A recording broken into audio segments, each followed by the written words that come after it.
안녕하세요, 여러분. 저는 올해로 결혼 8주년을 맞이한 곧 40을 바라보고 있는 워킹맘입니다. 세상에서 가장 말이 많은 3살 난 아들과 제 일을 세상 그 누구보다 지지해주는 든든한 남편과 함께 살고 있답니다. 여기 이 채널은 주변의 결혼 선배님들께 추천을 받아 처음 들어오게 되었는데요. 저처럼 결혼을 통해 겪은 다양한 사연들을 접할 수 있어서 금방 빠져들게 되었어요. 저처럼 결혼하시고 바쁘게 살아가시면서 고군분투하시는 결혼 선배님들이 여기도 참 많으시더라고요. 사연을 통해 항상 선배님들 지혜를 빌려 살아가고 있습니다. 결혼이라는 게 참 그런 것 같아요.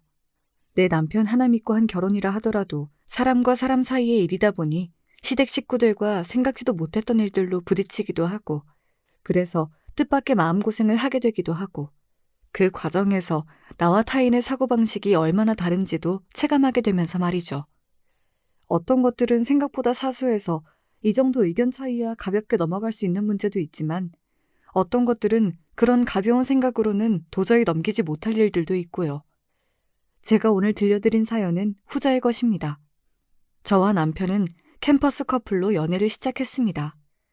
남편이 저보다 1년 후배인데 처음 보자마자 제 눈에 쏙 들어서 제가 적극적으로 다가갔습니다. 제 성격이 워낙 솔직하고 감정을 감출 줄을 몰라서 아마 남편도 일찍이 제 마음을 눈치챘을 겁니다. 학교 다니는 내내 무난하게 연애하고 결혼도 아주 당연하게 지금의 남편과 할 거라고 생각했어요.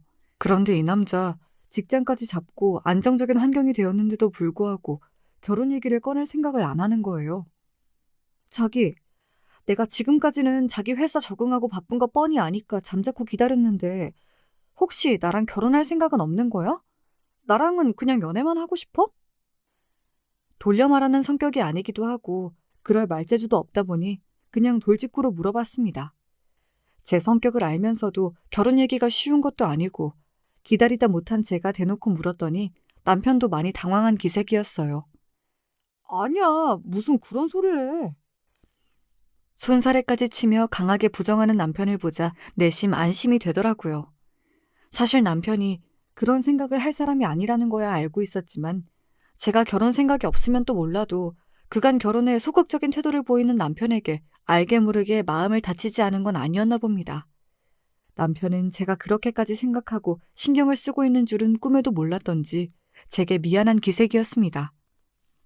자기가 속으로 그런 생각을 하고 있을 줄은 몰랐어. 그래, 이제 우리도 결혼 정년기인데 내가 아무런 액션이 없으니까 자기 입장에선 그렇게 생각할 수도 있겠네. 내가 좀 더 신경을 썼어야 하는데 섬세하지 못했어. 미안해. 그러더니 남편이 잠시 머뭇거리는 기색이었습니다. 문제는 자기가 아니라 나야. 정확히는 우리 집안. 그러고 보니 그동안 남편 입을 통해 남편의 집안 이야기를 이렇게 구체적으로 듣는 것이 처음이었습니다. 혹시 결혼을 진행하기에 치명적인 결함이 있는 집안이어서 그동안 결혼에 대한 이야기를 함구한 것일까 불안한 마음이 불쑥 올라왔습니다. 우리 아버지랑 형제들이야 묻어나신 편인데 어머니랑 재수 씨가 좀 별나. 그 후로 이어진 남편의 설명은 이러했습니다. 남편의 어머니, 즉 제 시어머니는 어릴 적에 정말로 찢어지게 가난하셨다고 합니다. 그냥 하는 소리가 아니라 말 그대로 하루 밥 벌어먹고 사는 게 매일매일이 전쟁일 정도로 찢어지게 가난한 거요. 저희 시아버지에게 시집 오실 때까지 내내 그러셨다고 합니다. 다른 잡곡이 섞이지 않은 순수한 쌀밥을 드셔보신 게 시집 오신 날 이후라고 해요.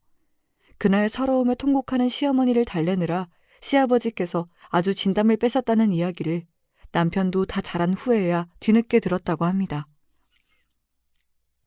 그러다 보니 어머니가 남들 보기에는 좀 궁상 맞아 보인다고 표현하는 게 좀 그렇긴 한데 여튼 10원 한 장 쓰는 것도 온 가족들 눈치를 다 보시고 차라리 억측스러운 성격이시면 본인이라도 뻔뻔하니까 좀 나을 텐데 자라면서 외할아버지 눈칫밥을 하도 먹고 자라시고 동생들 뒷바라지 한다고 어릴 적부터 어른들 사이에서 눈치 보며 돈 버셔서 그런지 지금도 자기 의견을 떳떳하게 말씀을 잘 못하셔. 여기까지 들으니 남편이 왜 그동안 시어머니 얘기를 굳이 꺼내지 않았는지는 이해가 되었어요.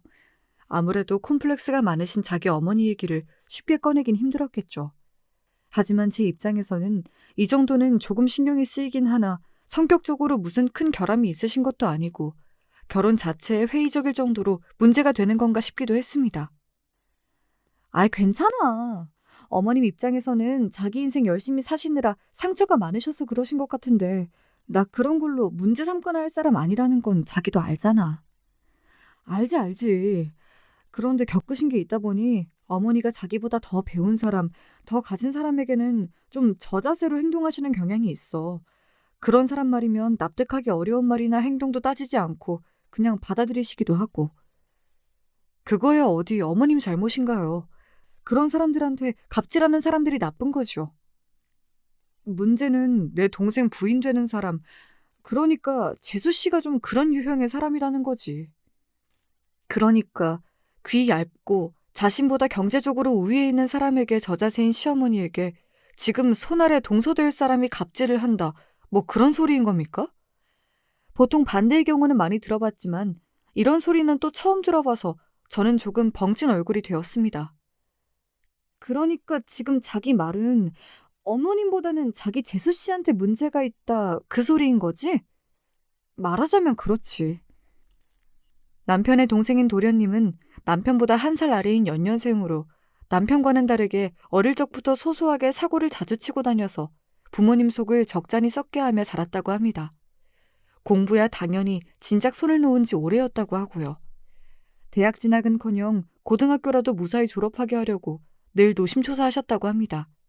그렇게 간신히 고등학교를 졸업하고 나서도 철이 안 들어 취직도 제대로 안 하려고 하고 몇 년간을 부모 등골을 뽑으며 정신을 못 차린 건 덤이었고요.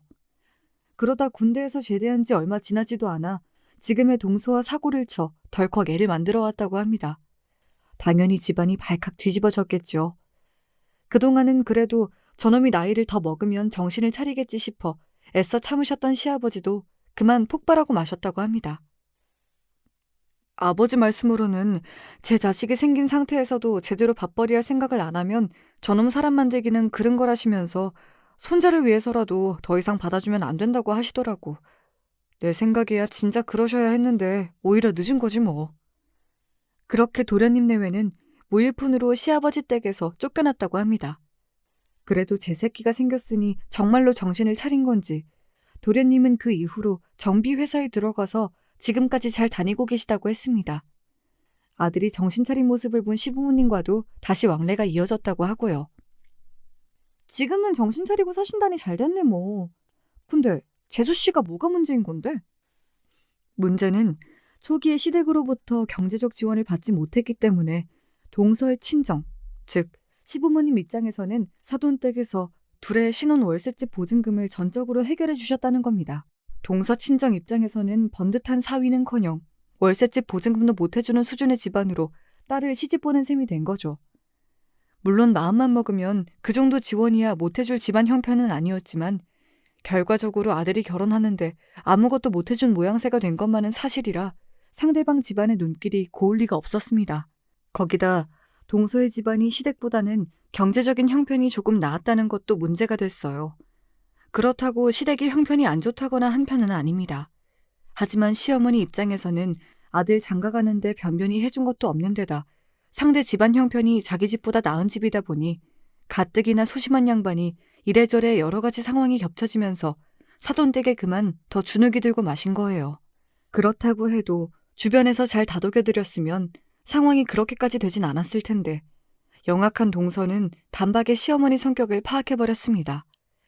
시어머니 머리 꼭대기에 앉아 제 편할 대로 주무를 수 있다는 걸 알아버렸는데 동서는 그걸 포기할 성격이 못 되었습니다. 그렇게 사사건건 시어머니 하시는 일에 동서가 딴지를 걸기 시작하면서 시어머니의 동서 시집살이가 시작되게 되었다는 겁니다. 그 꼴을 보고 시아버지나 남편 입장에서는 부하가 치밀어 오르면서도 결혼 초기에 본인들이 박하게 구신 게 있으니 아주 뭐라고 하지도 못하시고 그 상태로 결혼한 지 10년 가까이 그렇게 지내셨다고 하니 시어머니는 이제 아주 동서의 아바타가 따로 없는 상태가 되었다고요.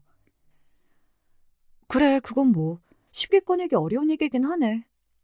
아버지한테도 더는 참지 말고 따끔하게 한마디 하라고 말씀을 드려도 당신 아들과 며느리는 다르신지 쉽게 말씀을 못 하시기도 하고 내가 한 번은 너무 화가 나서 동생한테 뭐라고 한 적이 있었는데 이 괘씸한 놈이 제 잘못은 생각도 안 하고 저 결혼할 때 해준 거 없는 건 사실이지 않냐면서 오히려 제 마누라 역성을 드는데 한 대 올려붙이고 싶은 걸 겨우 참았어. 어머니야 내가 백날 그러시지 말라고 해도 애초에 통할 상대가 아니니까. 우리 집 상황이 이런데 이걸 자기한테 어떻게 말하고 어떻게 이런 걸 같이 감당해달라고 할 수가 있겠어. 나야 그런 사람들의 가족으로 태어났으니까 어쩔 수 없다고 쳐도 자기가 무슨 잘못이 있다고 이런 집에서 고생을 해야 해. 그런 생각이 드니까 염치가 없어서 차마 결혼 얘기를 꺼낼 수 없었어. 내가 다른 생각을 해서 그런 건 절대 아니야. 오해하지 마. 네, 듣고 보니 그저 평범한 집안보다야 골치 아플 일이 많아 보이긴 했습니다.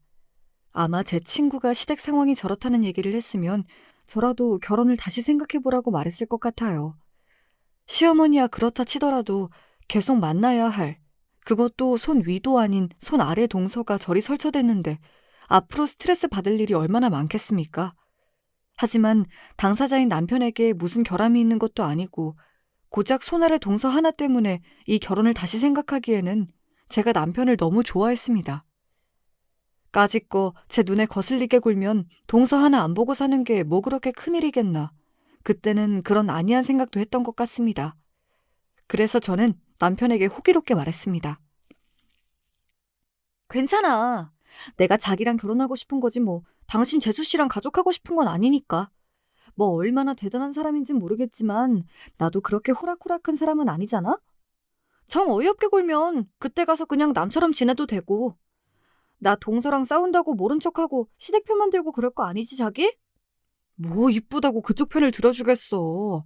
나한테야 자기가 항상 제일 먼저지. 내가 저런 가족들 자기한테 보여주기가 창피하고 미안해서 그렇지.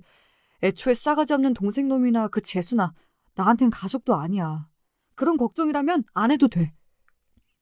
저와는 달리 말을 몇 번은 거르고 거르는 남편에게서 저 정도 평가이면 그간 얼마나 형속을 끓였을지 대충 예상이 되었습니다.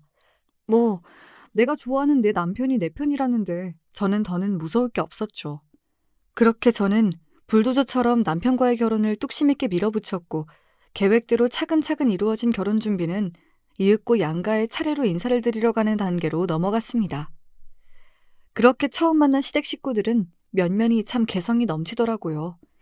시아버지는 남편 말대로 점잖고 조용하신 분이었습니다. 남편이 시아버지의 얼굴이나 성격을 쏙 빼닮은 거였더라고요. 걱정했던 시어머니도 조금 낯을 가리시는 것 같긴 했지만 시종일관 상냥한 태도로 저를 대해주셨습니다. 시동생은 저에게 뭐 딱히 큰 관심은 없어 보였으나 학교 다닐 때 제법 놀던 사람들 특유의 가벼운 부침성은 있어서 첫 만남에 딱히 걸리적거릴 만한 행동은 하지 않더군요. 그렇다면 문제의 손아래 동서는 어땠냐고요? 좋게 말하면 태도가 당당해 보였고 뭐 보인 그대로 말하자면 남편의 이야기를 먼저 듣고 보아서 그런가 좀 건방져 보였습니다. 제가 손이 동서라고 해서 처음 보는 사람에게 손이 사람으로서의 권위를 보일 생각은 눈꼽만치도 없었으나 그걸 감안하더라도 동서의 눈빛은 어딜 보나 손이 동서가 될 사람을 보는 눈빛은 아니더군요. 마치 제가 손이 사람이라도 된 듯 저를 머리부터 발끝까지 평가하는 기분이었습니다. 마치 자기가 제 시험이라도 된 듯이 저를 쳐다보더라고요. 그간 시어머니를 제 입맛대로 휘두르며 이 집안에서 천방지축으로 굴어왔다더니 아직까지 제가 어떤 사람을 손이 사람으로 만나게 된 건지 상황 파악이 되지 않는 모양이었습니다. 뭐 어머님께는 저런 얕은 수작이 그간 통해왔는지 몰라도 저한텐 어림도 없죠. 그저 가소로운 눈빛에 생각보다 동서 때문에 복장 뒤집어질 일이 많진 않겠다 손으로 자신했습니다. 양가 상견례는 잘 마무리되었습니다. 저희 집에서야 워낙 제가 저희 남편을 좋아하니까 친정 부모님이 좀 어이없어 하시긴 하셨지만 그래도 딸내외가 사이 좋아 보여 기분 좋게 결혼을 허락하셨습니다. 더 미룰 것도 없이 결혼은 착착 진행되었습니다. 그렇게 바쁘게 결혼 준비를 하던 어느 날 시어머니께 연락이 왔습니다. 어머, 어머니, 어쩐 일이세요? 결혼 준비한다고 많이 바쁘지?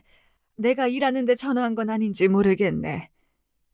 결혼 준비를 하며 시간이 날 때마다 자주 시댁에 들리면서 시어머니와도 마음의 거리를 좁히려고 노력해왔습니다. 아직은 낯을 많이 가리셔서 그런가 예비 며느리를 대하시면서도 시어머니께서 어려워하시는 게 저한테까지 느껴졌습니다. 그래서 더욱 뜻밖의 연락이었죠. 아니에요. 말씀하세요, 어머니. 저 다름이 아니라 결혼 준비하며 혼수도 이것저것 봐야 할 텐데 물론 사부인께서 어련히 알아서 잘 봐주시겠지만 그래도 내가 조금이라도 도움이 될 수 있을까 싶어서. 그러니까 그간 내내 저를 어려워만 하시던 시어머니께서 저를 도와주시겠다면서 어렵게 먼저 연락을 걸어오셨다는 거잖아요. 그렇지 않아도 어머님과 가까워지고 싶었던 저로서는 놓칠 수 없는 기회였죠. 그래서 거절하지 않고 단박에 그날 바로 약속을 잡았습니다. 남편에게도 이제야 어머님께서도 조금은 나와 가깝게 지내려고 노력해 주시는 것 같다고 자랑도 해뒀습니다. 그런데 도착한 약속 장소에는 어머님만 나와 계신 게 아니었어요. 어머 형님, 왜 이렇게 늦게 나오셨어요?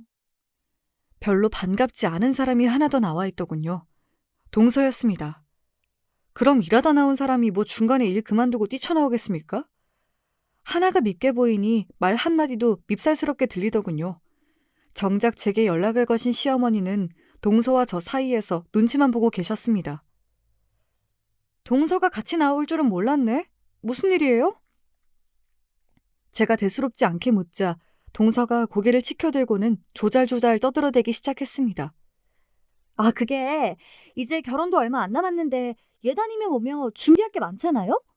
형님이 뭐 따로 결혼에 대해서 잘 알고 계시는 것도 아닐 테고 그래도 제가 결혼으로는 형님보다 몇 년 선배잖아요? 오늘 도와드리려고 어머님께 연락드리라고 했어요. 그러니까 처음부터 동서 사주를 받고 어머님께서 제게 연락하셨다는 겁니다. 정말 웃기지도 않아서. 집안 어르신도 아니고 손아래 동서한테 예단 주문을 다 받게 되니 뭐 이런 경우가 있나 싶어 코웃음도 안 나오더라고요. 제가 어이없어 하고 있든지 말든지 동서는 뭐가 그렇게 신이 나는지 혼자서 떠들어대더군요. 사실 저희는 형님이 먼저 연락을 주실 줄 알았어요. 그렇잖아요. 이런 건 신부 측에서 먼저 얘기가 나오는 게 도리죠. 저희 어머님께서 좀 물으신 데가 있어서 저라도 나서지 않으면 얘기가 진행이 안 될 것 같아서 연락을. 동서, 잠깐만. 신나서 떠들어대는 말을 제가 또 끊어버렸습니다. 제 말이 끊길 거라고는 상상을 못했는지 동서가 순간 당황하더라고요. 내가 지금 이 상황이 이해가 안 돼서 말이지. 먼저 내가 정리를 할 테니 말은 이따가 하고 좀 들어볼래? 거침없는 제 언사에 동서가 황당하단 표정을 지었습니다. 나 참, 황당해도 내가 황당할 일이지. 저가 무슨 저런 표정을 짓나 싶더라고요. 그러니까 내가 먼저 예단 얘기를 안 꺼낸다고 동서가 어머님한테 연락을 해서 지금 나를 불러냈다 이거잖아. 내가 이해한 게 맞지? 그런데 나랑 승혁 씨는 이미 우리 결혼을 최대한 간소하게 치르자고 얘기를 마쳤거든. 물론 우리끼리 정한 건 아니고 우리 부모님이랑 시부모님께도 모두 상의를 했고 동의해 주셨고 그런데 내가 갑자기 어머님도 아니고 동서한테 불려나와서 이런 얘기를 듣고 있자니 기분이 좀 그렇네. 말 돌릴 생각도 없이 직구로 때리는 제 말에 동서 얼굴이 불그락 푸르락 난리도 아니었습니다. 그 사이에서 어머니만 어쩔 줄을 모르고 제 눈치를 보셨고요. 얘야 아가, 아무래도 내가 생각이 짧았던 모양이야. 우리 둘째 말만 듣고 내가 그 말이 맞지 싶어서 일하는 애를 불러냈는데 이미 다 된 이야기를 다시 꺼낸 건 내가 잘못한 게 맞네. 혹시 마음 많이 상했니? 쩔쩔매며 제게 사과하시는 어머님 옆에서 제가 뭐가 분한지 주둥이가 대빨 나와 있는 동서 꼴을 보고 있자니 그동안 이 집구석이 어떻게 돌아갔을지 눈에 훤히 보이는 기분이었습니다. 이렇게 동서가 옆에서 제 선도 못 지키고 어머님을 찌르면 어머님은 달리 대꾸도 못하고 동서가 시키는 대로 따라오셨겠죠. 지금까지는 그렇게 지내왔을지 몰라도 저런 동서 얌체짓에 저까지 동참해줄 필요는 없는 거겠죠. 저는 어머님을 돌아보며 차분히 말을 이었습니다. 아니에요, 어머님. 아무런 생각이 없다가도 주변에서 이런저런 얘기가 들리다 보면 사람 마음이 그런 말에 기울일 수도 있는 거니까요. 너무 마음 쓰지 마세요. 그러고는 동서를 돌아보며 말했습니다. 그런데 동서, 어머님이야 동서가 말한 대로 하신 것뿐이지만 동서가 이러는 건 솔직히 좀 불편하네? 내가 동서보다 손이 동서로 들어갈 거라고 해서 동서가 굳이 내 말을 따라야 할 필요는 없는 거지만 그렇다고 해서 내가 동서한테 예단 얘기 들을 입장은 아니지 않아? 정작 어른인 아버님이나 어머님도 가만히 계시는데 손아래 동서에게 이런 이야기 듣는 건 좀 경우에 맞지 않은 것 같은데? 어떻게 생각해? 제가 뭐 틀린 말 한 것도 아니고 저쪽에서 먼저 경우 없게 나온 건데 저도 할 말이 없겠지요. 동서가 얼굴을 붉히더니 짜증인지 변명인지 모를 말을 쏟아내었습니다. 아니, 그거야. 저는 먼저 이 집에 시집와 있었고 형님이 늦게 들어오시는 입장이니까 이 집 가풍도 잘 모르실 거고 저도 결혼 선배된 입장에서 조언을 하겠다고. 그거야말로 불편한 얘기네. 집안 어른이신 어머님이 옆에 떡하니 앉아 계시는데 동서가 할 만한 말은 아니지 않아? 그럼 얘기가 나왔으니 나도 하나 물어보자. 집안 가풍을 잘 알아서 먼저 예단 얘기를 꺼냈다고 하는데 우리 의견은 예단을 생략하자는 쪽이지만 가풍이 정 그렇다면 따르지 못할 이유도 없어. 먼저 이 집에 시집온 입장이라니 묻는데 그럼 동서는 예단을 어느 정도나 해가지고 왔을까? 나도 알아야 참고를 해서 진행을 하지. 제 말에 동서 얼굴이 그야말로 금방이라도 터질 것 같았습니다. 예단은 무슨 예단이에요.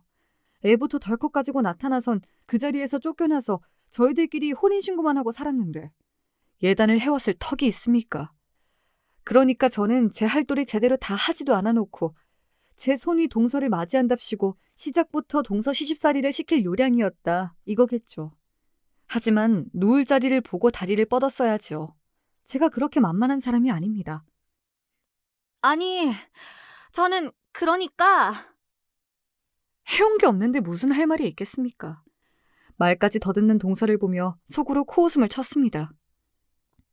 동서, 나는 형제가 없이 나 혼자 자라서 비록 결혼을 통해 만난 사이라곤 해도 동서하고는 정말 자매처럼 잘 지내고 싶어.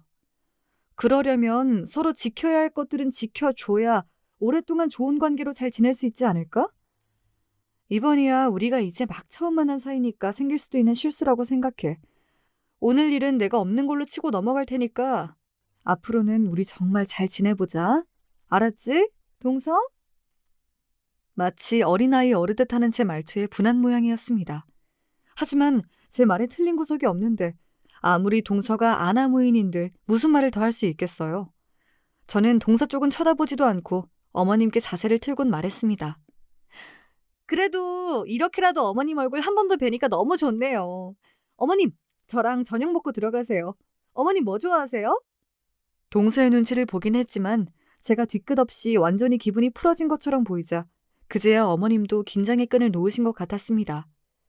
그렇게 식사 내내 동서가 뭐 씹은 표정을 하고 있든지 말았든지 저는 어머님 앞으로 반찬을 놓아드리며 배부르게 식사를 잘 마치고 나왔습니다. 뒤늦게 그날 일을 전해들은 남편이 대노했으나 솔직히 동서가 시비를 거는 수준은 저한텐 우스운 수준이었어요. 솔직히 결혼 전에 걱정이 되지 않는 건 아니었으나 저 정도는 제 선에서 충분히 해결이 가능해 보였습니다. 그래서 그저 웃으며 그날 일을 넘겼죠. 그렇게 시간이 흘러 결혼식이 모두 끝나고 신혼여행에 다녀와서 인사차 시댁을 방문했습니다. 저희가 도착했을 때에는 시부모님과 시동생 내외와 시조카까지 모두 먼저 와 있었습니다. 아가, 비행시간도 긴데 나중에 천천히 오래도. 아니에요, 아버님. 승혁 씨랑 실컷 쉬다가 왔는데요, 뭐. 살갑게 맞아주시는 시부모님과 인사를 나누고 보니 이제 정말로 내가 이 집 식구가 되었구나 하는 실감이 났습니다. 뒤에서 아직 저 혼자 앙금을 다 풀지 못한 모양인지 셀쭉한 표정을 짓고 있는 동서도 어찌됐든 이제 진짜로 가족이 되었습니다. 북적북적한 가운데 시어머니가 정성껏 준비해주신 음식으로 다 같이 식사를 하고 저희가 신혼여행지에서 고심해서 골라온 선물도 나누어 드렸어요.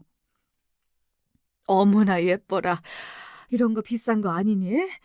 나한테 이런 게 어울리기는 하는지. 너희 너무 큰 돈 쓴 건 아닌지.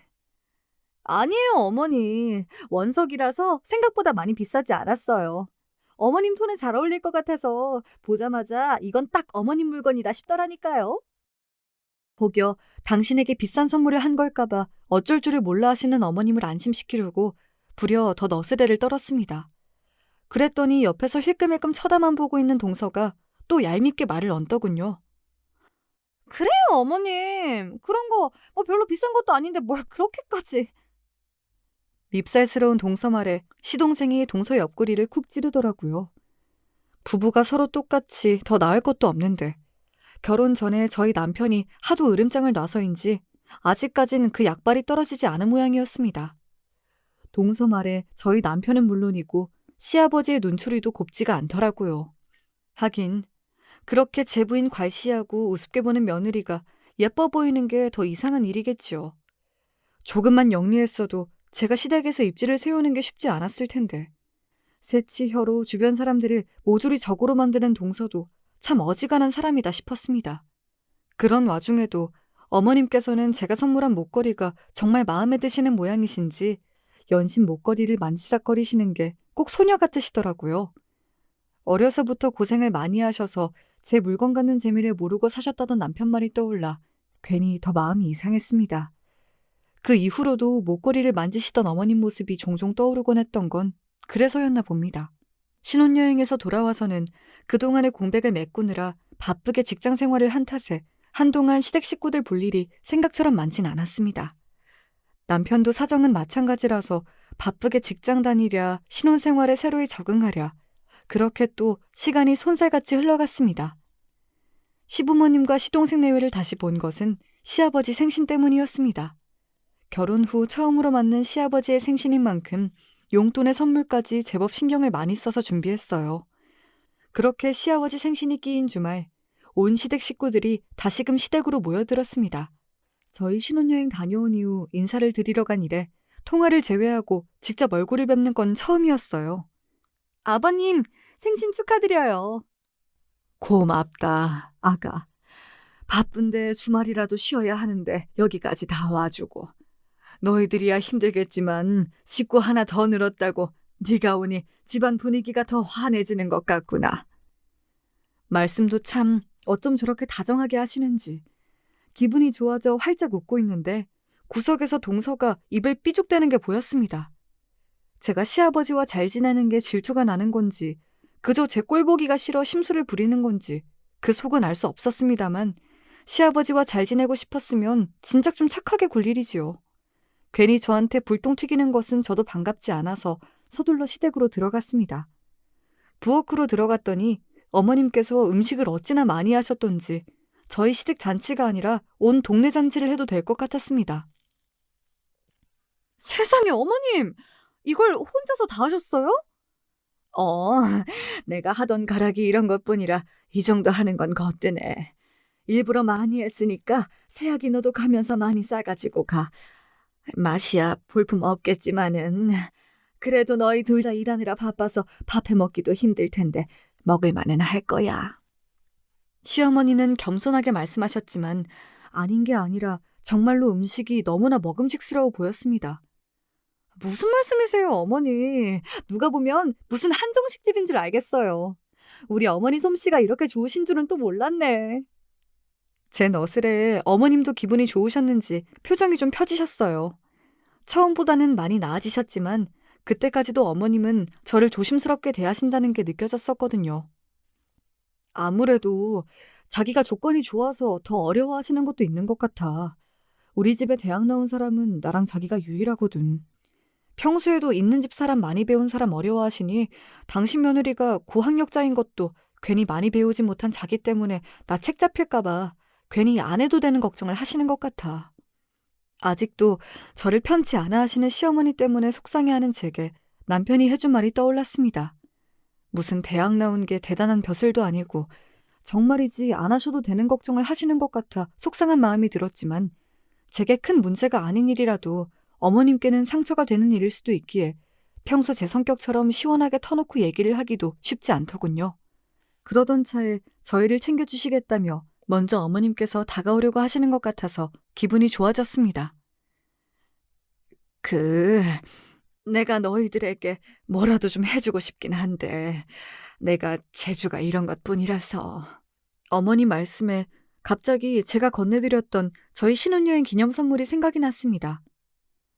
비단 그것 때문만은 아니었겠으나 그러니까 어머님 딴에는 저희에게 감사 인사로 보답을 하시는 거였겠죠. 참 어른에게 할 말은 아니었지만 그렇게 생각하니 어머님이 좀 귀여워 보이기도 했습니다. 그때 동서가 부엌으로 쓱 들어오더군요. 그래요 형님, 많이 싸가지고 가세요. 여기 비싼 반찬 많네. 어머님 정성에 감동하고 있던 차에 동서가 찬물을 끼얹었습니다. 아니, 반찬이 많으면 많지. 갑자기 비싼 반찬 얘기는 뜬금없이 왜 나오는 건지. 어디서 말 기분 나쁘게 하는 학원이라도 다니는 건가 싶었습니다. 이제는 동서의 저런 밉살스러운 말투에도 적응이 됐던 차라 그러려니 하고 대꾸도 하지 않고 넘어갔습니다. 아버님 생신은 화기애애한 분위기 속에서 잘 치러졌습니다. 정성껏 준비한 선물도 잘 전해드렸습니다. 시동생네도 선물을 준비해왔더라고요. 저희가 준비한 선물을 보더니 순간 동서가 표정을 굳혔습니다. 대충 보아도 저희 선물이 동서네가 준비해온 선물보다 더 좋아 보이긴 했습니다. 거기에다 저희는 용돈까지 얹어드렸으니 상대적으로 자기가 준비한 선물이 작아 보여서 기분이 별로 좋지 않나 싶었습니다. 동서와 시동생이 얄밉기야 했지만 그래도 미리 한 번쯤 상의를 하는 게 좋았을까 뒤늦게 조금 마음에 걸리긴 하더라고요. 저쪽에서 먼저 저희에게 시비를 거는 게 아니면 굳이 나쁘게 지낼 마음이 있는 건 아니었으니까요. 식사를 마치고 과일을 준비하고 있는데 슬쩍 옆으로 온 동서가 말을 붙였습니다. 그래도 결혼하시고 처음으로 맞는 아버님 생신이어서 그런가? 형님 댁에서 좀 무리를 하신 모양이에요? 그래, 어쩐지 한 번은 걸고 넘어질 것 같더라 싶었습니다. 이 문제는 저도 뭐 썩 잘했다는 생각은 안 들어서 굳이 받아치지 않고 넘어가기로 했습니다. 그렇지 뭐. 저가 먼저 와서 긁으면 저번처럼 제가 맞받아칠 줄 알았던 모양인지 의외로 담백한 제 답변에 오히려 동서가 당황한 눈치였습니다. 그런데 제가 무슨 쌈딱도 아니고 어떻게 매번 날카로운 말을 일일이 다 받아치겠습니까? 금세 과일 준비가 다 되어서 저는 자연스럽게 그 자리에서 벗어날 수 있었습니다. 그러고는 왁자지껄한 가족들 사이에 있느라 따로 동서가 제게 시비 걸 틈도 없었어요. 집에 돌아갈 시간이 다 되자 어머님이 처음에 말씀하신 대로 저희들 주신다며 그 많은 반찬을 일일이 다 바리바리 포장하기 시작하셨어요. 아유, 어머니, 많아요. 저희 이렇게 많이는 다 못 먹어요. 이게 부피만 커서 그렇지 막상 열어보면 얼마 안 돼. 냉장고 깊숙이 넣어두고 먹으면 그래도 꽤 오래 가니까 들고 갈 수 있는 최대한 많이 가지고 가. 정말로 둘이서 먹기엔 너무 많은 양이라서 손사래를 쳤음에도 불구하고 음식을 싸는 어머님 손길이 너무 신명나 보이셔서 적극적으로 뜯어말리지도 못하고 있었습니다. 그런 저와 어머님을 보더니 동서가 또 와서 한마디 보태더라고요. 그래요, 형님. 어머님이 싸주신다고 할 때 많이 싸가세요. 저기 소갈비도 있네요. 형님 다 가지고 가세요. 말은 반찬 다 양보한다는 소린데 어째 뉘앙스가 깔끔치가 못했습니다. 아까 비싼 반찬 어쩌고 할 때부터 느낌이 쎄하긴 했어요. 듣다 보니 꼭 우리 부부가 제대로 밥 먹을 처지도 못 되어서 시댁에서 반찬 얻어다 먹는 것 같잖아요. 이쯤 되니 저도 말이 곱게만 나가진 않더라고요. 왜? 동선에도 좀 싸가지고 가지? 어머님께서 음식하신다고 이렇게 고생을 하셨는데. 저희야 뭐 사다 먹으면 되죠. 형님 많이 가지고 가세요. 시동생네 벌이가 저희 반토막도 채 안 되는 판에 이게 뭔 소린가 싶었습니다. 시동생이야 외벌이인데다 직장도 그리 좋은 편이 아니어서 저들 형편을 빤히 아는데 왜 저러나 싶었어요. 저희는 둘 다 직장을 다니고 있었고 저는 대기업에 남편은 공기업에서 근무 중이었어요. 뭘로 봐도 저희가 우리한테 할 만한 소린 아니었는데 대체 뭐에 꽂혀서 저런 소리를 하나 싶었습니다. 그새 포장을 마치신 시어머니께서 제 양손 가득 반찬을 안겨주시는 바람에 동서 속을 더 떠볼 새도 없이 시댁에서 떠밀려 나왔습니다. 아무래도 감이 이상해. 왜? 재수씨가 곳에 또 시비를 걸어? 아니, 딱히 대놓고 뭐라고는 못하겠는데 찝찝한 왜 그런 거 있잖아. 또 긁은 거 맞네. 대놓고 말하면 괜히 이쪽이 이상한 사람 되는 그런 거 맞지? 그래, 딱 그런 거.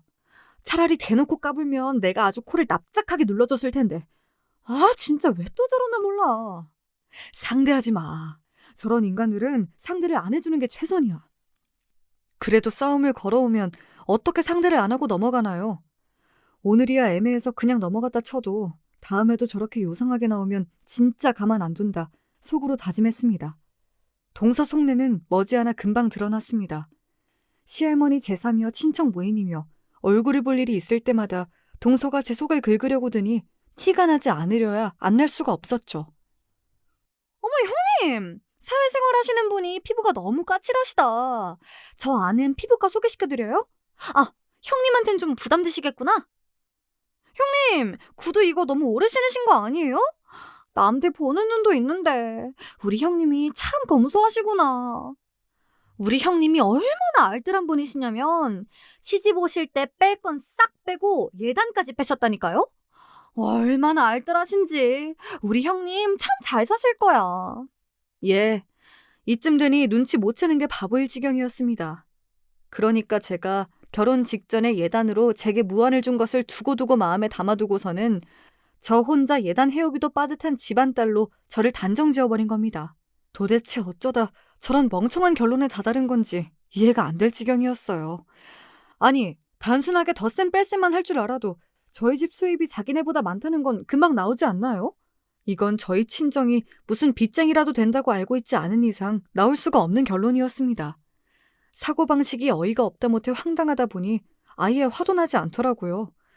일단 사실이 아니기도 했고 저 혼자 소설을 쓰고 자빠져 있는 꼴을 보자니 뭐 보는 재미가 아주 없는 것도 아니더라고요. 동서가 저럴 때마다 어머님만 중간에서 제 마음이 상하지 않을까 어쩔 줄을 몰라 하셨습니다. 그래도 저게 그간 눈치라는 게 손톱만큼은 생긴 모양인지 저 싫어하는 티가 팍팍 나는 제 남편과 시아버지 앞에서는 또 제 딴엔 자제하는 것 같더라고요. 그래 뭐 먹고 사는 거야. 누구나 다 힘들지. 그래, 너는 떠들어라. 딴 생각을 하며 심드렁하게 대꾸했습니다. 저 뻔뻔한 성격에 돈 해달라고 들러붙지 않는 게 다행이려나 하는 생각까지 했으니 저 정도는 타격감도 없었습니다. 뭐 제가 제 입으로 말한 것도 아니고 제 멋대로 한 오해를 제가 굳이 풀어줘야 할 이유도 없었고요. 아가, 너무 마음 쓰지 말거라. 작은 애가 저런 부분에 조심성이 없어서 저런 부분은 내가 지적을 해서 고치도록 도와줘야 하는데 배운 것 없는 늙은이 말이 무슨 힘이 있겠어.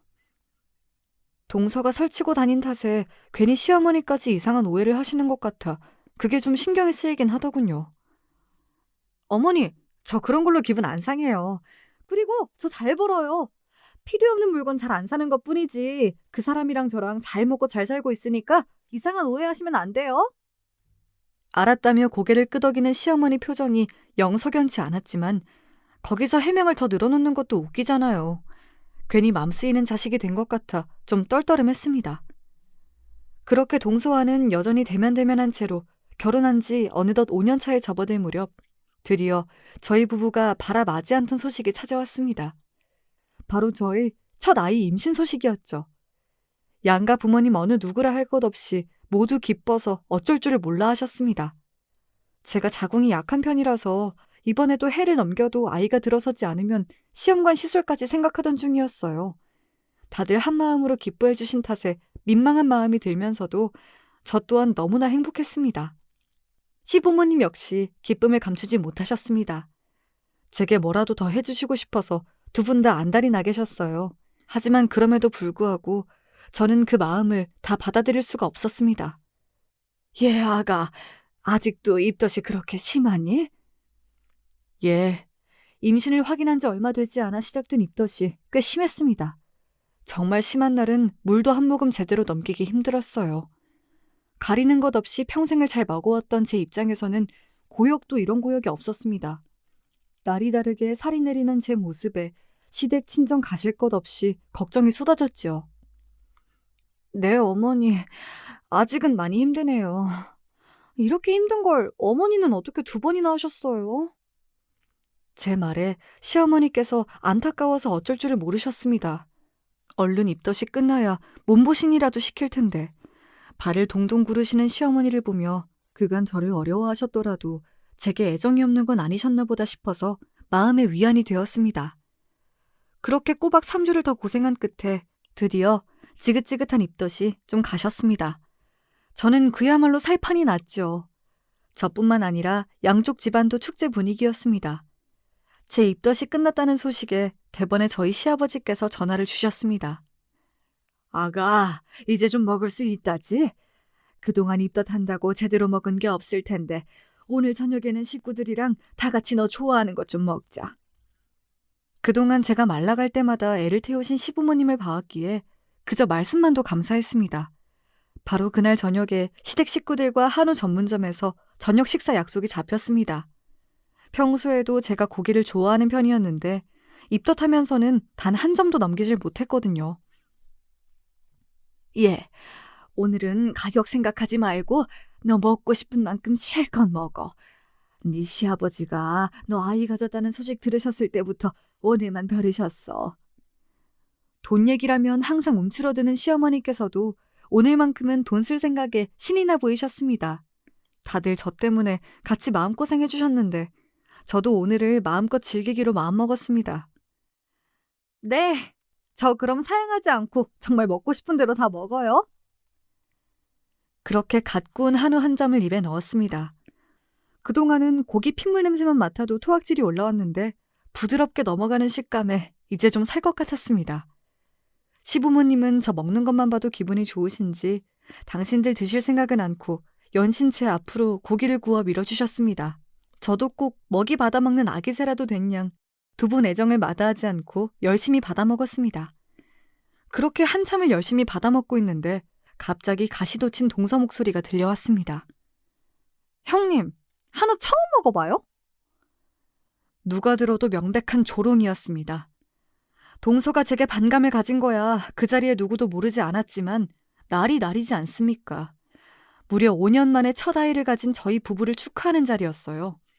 그간 대놓고 얘기는 하지 않았으나 동서가 학벌이며 직업이며 제게 열등감을 가지고 있다는 건 잘 알고 있었어요. 그나마 일찍 아이 낳았다는 게 동서가 제게 가진 유일한 우월감이었을 텐데 이젠 그마저도 사라졌으니 배알이 꼴렸을 거라는 건 짐작했습니다. 그렇다고 저렇게 질 떨어지는 시비를 걸어올 줄은 몰랐죠. 재수씨, 지금 그게 무슨 뜻입니까? 대번에 남편 목소리가 날카로워졌습니다. 잠시 멈칫하던 동서는 마치 그간의 한풀이라도 하겠다는 듯 우악스럽게 쏟아내기 시작했습니다. 아니, 그렇잖아요? 뭔 피죽도 못 얻어먹은 사람처럼 없어 보이게 이게 무슨 짓이람? 이제 와서 애 가진 게 뭐 그렇게 대단한 일이라고 온 가족이 다 들러붙어서는.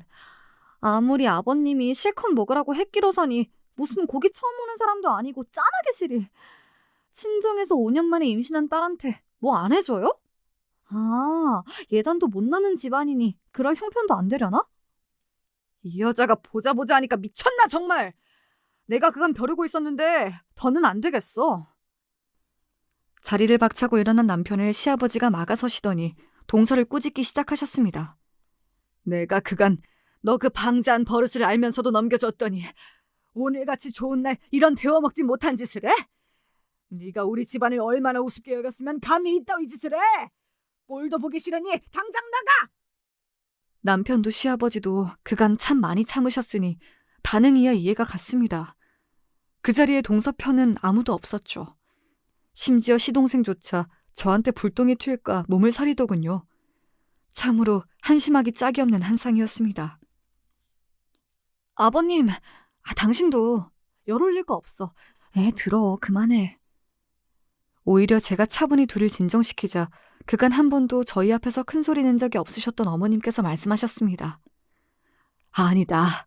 이건 그냥 들어넘길 일이 아니야. 그간 내가 모자라서, 내가 부족해서, 네가 둘째에게 듣지 않아도 될 소리를 들어도 막아주질 못해서 이런 일이 생긴 거야. 아무리 생각이 없기로서니 어떻게 힘들게 첫 아이 가진 제 손이 동서에게 저런 소리를 해.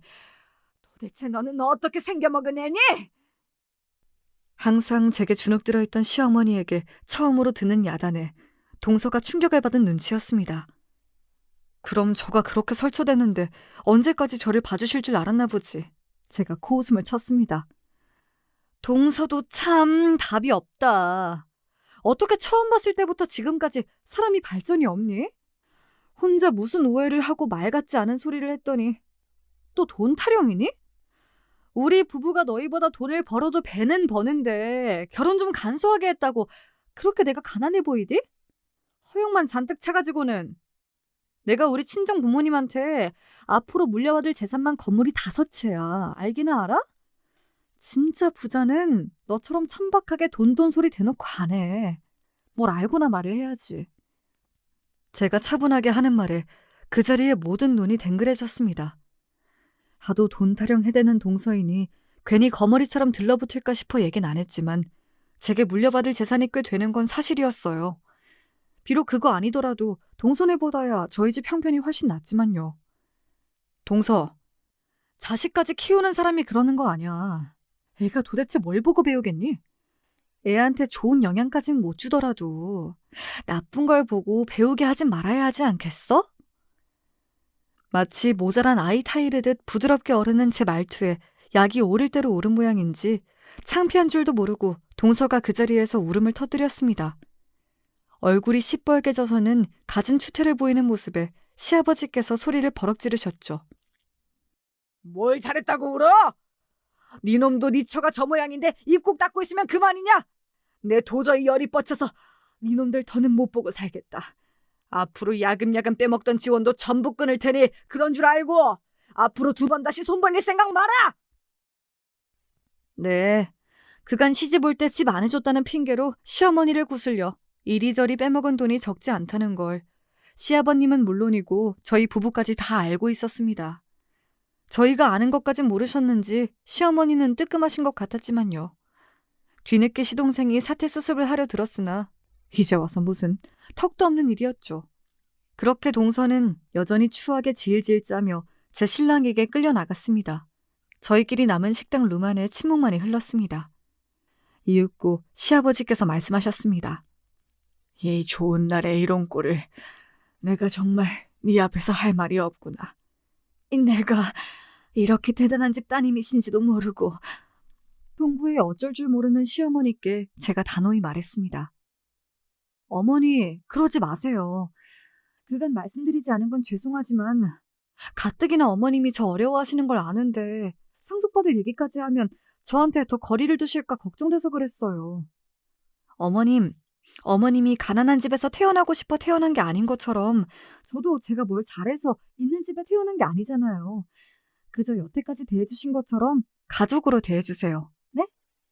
그렇게 생각지도 못하게 골칫거리였던 시동생과 동서가 제 인생에서 떨어져 나갔습니다. 그간 맺힌 게 많아 그러신지 시아버님이 아주 단호하셨거든요. 그동안 쏠쏠하게 본가에서 뜯어가던 걸 못하게 되니 아쉬운 거야 뭐 그네들이겠죠. 저야 그 얄미운 인간들 얼굴 볼 일이 없게 되었으니 맘 편히 태교에 전념하며 예쁜 우리 아들을 만날 수 있게 되었습니다. 한동안 시어머니가 저를 전에 없이 어려워하시던 것이 마음 쓰였으나 중간에 어깃장 놓는 동서가 없다 보니 저도 더 뻔뻔하게 시어머니께 들이댈 수 있었어요. 결국 어머니께서도 전보다는 더 가벼운 마음으로 저를 대해주십니다. 요즘에는 일하느라 바쁜 아들 며느리 대신 손자 봐주시겠다며 자꾸 아이를 데려가시는 통에 말리는 게 일이에요. 세상에 별 황당한 일이 다 있죠? 살면서 돈 없는 사람 취급받아 보긴 또 처음이네요. 그걸 또 이렇게 대놓고 돈 없다고 괄시하는 인간을 보기도 처음이고요. 결혼 생활이란 참 요지경인 것 같습니다. 긴 얘기 재미있게 들어주셨을지 모르겠네요. 다들 남은 하루 가족들과 즐거운 시간 되시길 바라요.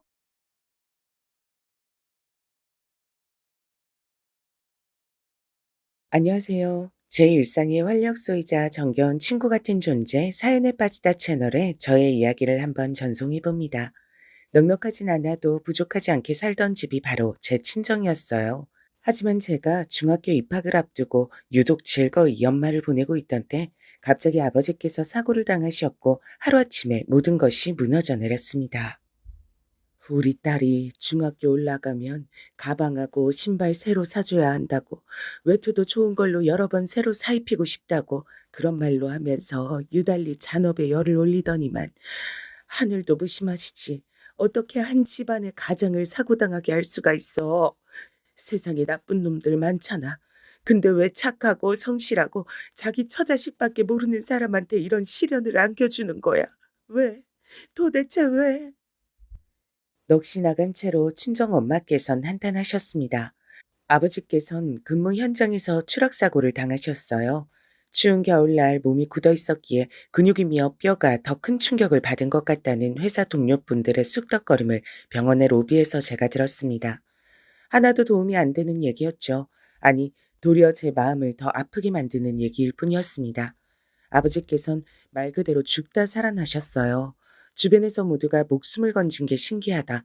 아무래도 하늘이 도왔나 보다 했습니다. 그러나 저희 가족은 하늘이 원망스러웠습니다. 제 유일한 형제인 친정 오빤 그때 중학교 3학년이었는데요. 원래 진학하려고 했던 고등학교를 포기하고 취업에 당장 도움을 줄 수 있는 다른 고등학교를 가겠다고 해서 엄마께서 노발대발하셨습니다. 절대로 안 돼. 네가 그런다는 얘기를 네 아버지가 들으셨으면 무조건 반대하셨을 거야. 아직까지 제대로 의식을 차리지 못하고 계시지만 네 아버지 반드시 의식 돌아오실 거고 우리 가족 일상으로 돌아올 사람이야. 달라진 건 있지만 끝난 건 없어. 그러니 네가 섣불리 원했던 고등학교 진학 포기한 걸 알면 네 아버지가 얼마나 자책하시겠니. 그런 모습을 난 두고 볼 수가 없구나. 벌써부터 돈 걱정하지 말고 넌 네가 원하는 공부하도록 해. 알았지? 적극적으로 오빠를 설득하셨죠. 사고 이후 단 한 달 만에 무섭도록 쌓인 병원비를 눈치채고서 오빠는 돈 걱정부터 하기 시작했지만 엄마께선 자식이 그러는 모습을 볼 수 없으셨던 겁니다. 아버지께서 몸담고 계셨던 회사에서 나온 보상금은 터무니없이 자그마한 금액이었습니다. 친척분들은 그걸 누구 코에 붙이냐며 분노하셨고 다들 당시의 형편이 썩 좋지 못하였지만 십시일반으로 돈을 조금씩 거둬 저희 집의 도움에 손길을 보태주셨어요. 그런 덕분에 엄마께서 내내 병원 생활하시며 버틸 수 있었던 겁니다. 하지만 금세 한계가 보였고 오빠의 고등학교 진학과 저의 중학교 진학이 하필이면 맞물린 상황에서 엄마께선 있는 대로 돈을 빌리셨습니다. 각종 대출을 받는 것도 불사하셨죠. 그러한 사실을 굳이 자식들에게 알리진 않으셨으나 자연스레 눈치를 채게 되죠. 인생에서 장담할 수 있는 건 아무것도 없는 것 같아요. 여러분도 한 번쯤은 이런 점을 살면서 느껴보셨을 테죠. 전 교복을 입는 중학생이 되면 뭔가 대단히 근사한 일상이 펼쳐질 줄 알았습니다. 손꼽아 기다렸던 중학교 입학이었어요. 하지만 아버지께서 큰 사고를 당하셔 의식불명 상태로 미친 듯이 병원비가 쌓여가고 엄마께서 대출까지 받으신 상태에서 제가 중학생이 될 줄 누가 알았겠나요? 저는 불안과 초조 속에서 중학교를 다니기 시작했고 새로운 가방이나 신발, 외투 이런 것들은 전부 사치에 불과했습니다. 전혀 새 것을 가지고 싶지 않았어요. 아버지께선 딸사랑이 지극하신 분이셨기에 전 부족함 없이 자라왔었고 필요한 것들은 이미 다 가지고 있었습니다. 그래서 아무것도 사달라고 하지 않았죠. 엄마를 감히 조르는 일은 있을 수가 없었습니다. 오빠가 중학교 때부터 어느 정도 공부를 했다는 사실이 그나마 숨통이 조금 트이는 요소였을 겁니다.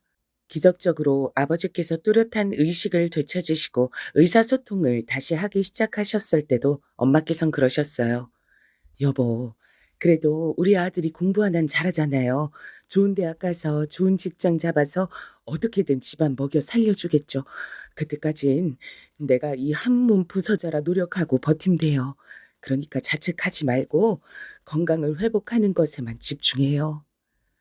아버지께선 이게 다 당신의 탓이라며 크게 자책하고 계셨고 한순간에 일터와 건강, 재산 모든 것을 잃게 된 현실을 받아들이기 어려워하셨어요. 차라리 의식을 되찾지 말 걸 그랬다고 영원히 눈을 감아버리는 게 나을 뻔했다고 그런 말씀까지 하셨을 정도였습니다. 그 앞에서 엄마께서 위로를 해주셨고 용기를 불어넣어 주셨는데 그게 바로 오빠가 앞으로 잘 풀릴 거란 기대였던 겁니다. 어렸을 땐 하도 까불거리고 재수없게 잘난 척을 해대서 저와 다투기도 많이 다투었던 오빠였는데 어느새 얼굴에 장난기가 사라져 있었고 한없이 진지하고 어두운 기운이 내려앉아 있었습니다. 당시엔 저 자신도 너무 힘이 들어서 세상에서 저만큼 불행한 아이는 없을 거라는 자기 연민에 빠져 있었기에 몰랐는데 오빠의 고등학교 생활이야말로 무척이나 힘들었을 거예요. 반드시 본인이 좋은 대학과 좋은 직장을 가야 한다는 압박감을 그때부터 느끼고 있었으니까요. 그 괴로운 심정을 당시엔 헤아려 주지 못했던 것이 시간이 흘러 너무 미안하더라고요. 아버지께서 어렵사리 퇴원을 하신 이후 거동이 불편하셔 집에서만 지내셨는데요. 학교를 마치자마자 집에 와서 아버지를 보살피는 건 저의 몫이었습니다. 오빠는 하루 종일 학교에 붙어 있었으니까요. 밤 11시가 넘어서야 집에 왔고 아침 7시면 학교를 가는 게 당시 오빠의 일과였습니다. 반면에 저는 학원 한 군데를 안 가고 있었으니 수업이 마치자마자 집으로 와서 아버지를 보살폈죠. 혼자선 모든 걸 하기 어려워하셨거든요. 엄마께선 아버지께서 퇴원을 하시자마자 일자리를 구하셨습니다. 단순 노동을 반복해서 하는 공장 일이었어요. 근데 그게 3교대였죠. 아침에 일을 나가실 때도 있었고 남들이 일을 마치고 퇴근하는 저녁 시간에 출근 준비를 하실 때도 있었습니다. 전 자연스레 엄마를 대신해 모든 집안일을 하기 시작했고 엄마의 도시락도 싸기 시작했죠. 우리 딸이 고생해서 도시락 싸주는 덕분에 언제 어느 때고 출출하지 않게 일을 할 수 있어 얼마나 좋은지 몰라. 속도 든든하고 마음은 더 든든해. 내가 고생은 무슨 고생을 한다 그래요. 엄마가 고생하시는 거죠. 아니야. 엄마 눈엔 다 보여. 우리 딸이 최고로 고생 많이 해서 우리 집 받쳐주고 있는 거 다 알아. 늘 고맙다. 근데 우리 딸 정말로 학원 안 다녀도 괜찮겠어? 다음 달부터 영어 학원이라도 하나 다녀야 되지 않겠어? 요샌 입시 학원들 다 다닌다 그러잖아. 우리 딸만 혼자 계속 아무것도 안 하면 혹시 친구들 사이에서 소외되거나 그럴까 봐 엄만 그게 신경 쓰여. 에이, 나 말고도 학원 안 다니는 애들이 얼마나 많은데요. 그런 거 굳이 안 다녀도 돼요. 난 별로 필요 없으니까요. 오빠 문제집 비용, 독서실 끊는 비용이나 더 넉넉하게 지원해 주세요. 들성부른 떡잎에 투자하는 게 맞잖아요. 저도 모르게 그런 식으로 말을 해버리고 말았을 때 엄마께선 놀라고 씁쓸한 얼굴이 되셨으나 반박하진 않으셨습니다. 그때는 빚을 갚고 있던 상황이었으니까요. 어려운 형편 속 오빠 한 명만 지원을 해주기에도 벅찼는데 저까지 포함되긴 어려웠죠. 게다가 제가 학원을 다니면 그 시간 동안 아버지는요? 제가 돌봐드려야 했으니 제 시간을 다르게 쓸 수도 없는 노릇이었어요. 그걸 아시니까 엄마께서도 더 말씀을 안 얹으셨던 거겠죠. 아버지께선 퇴원 직후 초기에는 무척 우울해하셨으나 천만다행히도 딸 보기 미안해서라도 반드시 건강해지겠다며 점차 의지를 불태우기 시작했습니다. 괴롭고 고통스러운 과정이었으나 이를 악무신 채로 재활에 들어가셨고요. 그건 역시도 돈이 드는 과정이었는데 그럼에도 전 시간이 나면 모든 것이 나아져 있을 거라고 긍정적으로 생각을 해봤어요. 친정엄마께서 쉼 없이 일을 하고 계셨으니까요. 하지만 어느 날 반찬을 바리바리 싸들고 멀리서 걸음을 해주신 고모께서 이런 말씀을 뱉으셨을 때 제 심장이 철렁 내려앉고 말았습니다. 아유, 어쩌나 싶어. 삼교대란 거, 그게 진짜 사람 건강 망치는 지름길인데, 오래 할 만한 일은 아니라고 생각해. 우연인지 어쩐진 몰라도 내가 아는 사람 중에 삼교대 했던 사람들은 죄다 암에 걸리거나 면역력이 확 떨어져서 건강을 잃었거든. 냉장고에 반찬을 넣어주시며 그렇게 혼잣말을 하시던 고모께선 놀란 제가 아무 반응도 않자 그제야 아차 싶으셨는지 당황한 얼굴로 절 돌아보셨습니다. 고모의 당황한 얼굴이야말로 그 말씀이 농담이 아니라 진담이었다는 증거 같았어요. 당시에 전 3교대와 건강 문제를 연결지어 생각해 본 적이 없었습니다. 이럴 수가. 말도 안 돼. 그게 건강을 망친다고? 엄마는 벌써 2년 넘게 3교대로 근무를 하고 계시는데 어떡하지? 얼마나 불안해졌던지 몰라요. 아버지께 말씀을 드릴 수가 없어서 오빠에게 상담을 했습니다. 그랬더니 오빠도 저처럼 그런 식으로는 생각을 못 해봤던 건지 깜짝 놀라면서 표정이 안 좋아지더라고요. 이튿날 엄마와 밤 늦은 시각에 부엌에서 친정오빠가 대화를 나누었습니다. 아버지의 사고 이후로 좁은 집으로 이사를 갈 수밖에 없었기 때문에 방에서 부엌은 무척 가까웠죠. 얼핏 대화 내용이 들린 것도 같았는데 두 사람이 목소리를 작게 하고 있어 구분은 어려웠고 다만 오빠가 대학 입학을 하면 3교대를 그만두신다는 식으로 엄마께서 말씀을 하시는 듯 싶었습니다. 전 그것만으로도 다행이라 생각이 들었어요. 오빤 저에게 너무 걱정하지 말고 학교 생활 잘하라고 해주었고요. 입시의 막판까지 사력을 다해 공부를 하는 오빠를 보며 전 저렇게는 못할 것 같다는 생각을 더 강하게 하게 됐습니다. 슬프게도 전 공부와 인연이 없는 머리 같았거든요. 저는 여자 상업고등학교로 진학을 결정했고 부모님께선 곧장 수긍을 해주셨습니다. 그리고 오빠는 본인 스스로의 기대에 조금은 못 미쳤으나 굉장히 좋은 대학교에 합격했어요. 부모님과 전 너무 기뻤고 서로를 얼싸안으며 눈물까지도 조금 글썽일 정도였는데요. 오빠는 정작 스스로 만족스럽지 못했던 것 같아요. 내가 더 잘했어야 했는데 내가 우리 가족 책임지고 앞으로 먹여 살려야 하는데 대학이 첫 단추였잖아. 그런데 대학 입시를 이 지경으로 망쳐놔? 재수 생활 한다는 건 말도 안 되는 것 같고 그냥 이대로 입학해야 하는데 갑갑해서 미치겠다. 나란 놈은 이 정도밖에 안 되는 거였구나. 새해가 밝기가 무섭게 오빠의 동갑 친구들은 전부 술을 마실 수가 있는 나이가 되었다면서 전부 신이 나서 각종 술집을 전전해 다니며 놀고 있었던 시기였는데 오빤 꼴랑 맥주 한 캔을 사다가 집 근처의 놀이터에서 밤늦게 홀로 마셨고 쓰레기를 버리러 나갔던 제가 그 모습 보고 슬그머니 다가가 봤는데 술주정으로 그런 소리를 하고 있었어요. 오빠가 지니고 있었던 중압감이 저에게 그대로 전달되는 것만 같아서 저는 울컥하고 말았습니다. 집에 와서 몰래 울었고 부모님께는 비밀로 했죠. 전 진작 공부와 연이 깊지 않다는 걸 알았기에 아르바이트 등을 열심히 하며 적당히 성적 관리를 하고 고등학교 시절을 보냈습니다. 그렇게 해서라도 친정 집안에 도움이 되고 싶었습니다. 오빠의 대학 입학 이후 엄마께선 드디어 그 3교대 근무를 그만두셨고요. 단기간 근무하시는 아르바이트를 하며 아버지를 돌보며 그렇게 지내셨습니다. 그러나 그 생활은 그다지 오래 갈 수 없었어요. 오빠가 성적 장학금을 노리며 공부를 미친 듯이 하던 와중에 돈까지 벌기 위해서 아르바이트를 2개나 병행했던 거예요. 잠을 줄여가면서 말입니다. 그러다 결국은 쓰러지고 말았어요. 인생에서 가장 활기차다고 해도 과언이 아닐 20대 초중반의 나이에 과로 때문에 쓰러진 겁니다. 오빠의 몸은 이미 꽤 망가져 있었어요. 원인 불명의 두드러기가 온몸에 간헐적으로 돋아나 있었으며 예고 없이 찾아오는 위경련으로 인해 엄청나게 고생하고 있던 와중이었죠. 스트레스가 극심해서 두통도 만성이 되었고요. 내 새끼가 죽도록 고생하고 있었는데 그 지경이 되도록 난 엄마라는 사람이 대체 여태까지 뭘 하고 있었던 거야? 전부 다 내 잘못이야. 엄마께선 크게 자책하셨고 즉시 아르바이트 일을 그만두셨어요. 혹시나 또 3교대 근무를 하실까봐 걱정이 되다 못해서 겁이 난 전 아버지와 합세해서 그것만은 못하시도록 말렸습니다.